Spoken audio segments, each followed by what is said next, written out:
বাংলাদেশের পাশে আরো একটি দেশ আছে, ইউনাইটেড স্টেট অফ কিশোরগঞ্জ।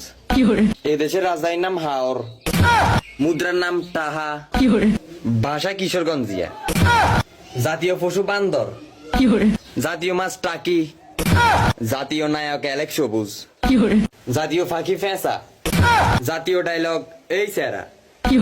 কিশোরগঞ্জের পোলাপাইন বি কেয়ারফুল।